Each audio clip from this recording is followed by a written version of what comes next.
Expansion ಬಗ್ಗೆ ಹೇಳೋದಾದರೆ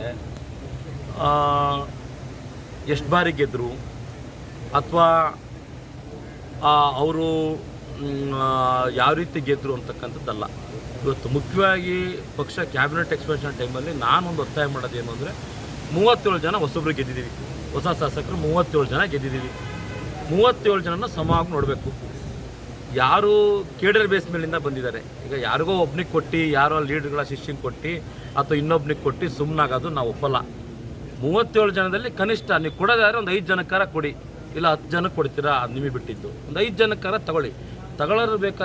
ತಗೊಳ್ಳತಕ್ಕಂಥ ಸಂದರ್ಭದಲ್ಲಿ ಜಿಲ್ಲೆವಾರು ಜಾತಿವಾರು ಪರಿಗಣಿಸ್ಕೊಂಡು ಯಾರು ಪಕ್ಷ ಸಂಘಟನೆಯಿಂದ ಕೆಳ ಹಂತದಿಂದ NSUI ಯುವ ಕಾಂಗ್ರೆಸ್ ಜೊತೆಯಲ್ಲಿ ಹಂತವಾಗಿ ಸ್ಥಳೀಯ ಸಂಸ್ಥೆ ಚುನಾವಣೆ ಗೆದ್ಕೊಂಡು ಶಾಸಕರು ಯಾರಾಗಿದ್ದಾರೆ ಅಂಥವ್ರಿಗೆ ಅವಕಾಶ ಕೊಟ್ಟರೆ ಖಂಡಿತವಾಗ್ಲೂ ಪಕ್ಷ ಸಂಘಟನೆ ಒಳ್ಳೆಯದಾಗುತ್ತೆ.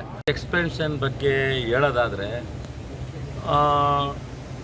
ಎಷ್ಟು ಬಾರಿ ಗೆದ್ದರು ಅಥವಾ ಅವರು ಯಾವ ರೀತಿ ಗೆದ್ದರು ಅಂತಕ್ಕಂಥದ್ದಲ್ಲ.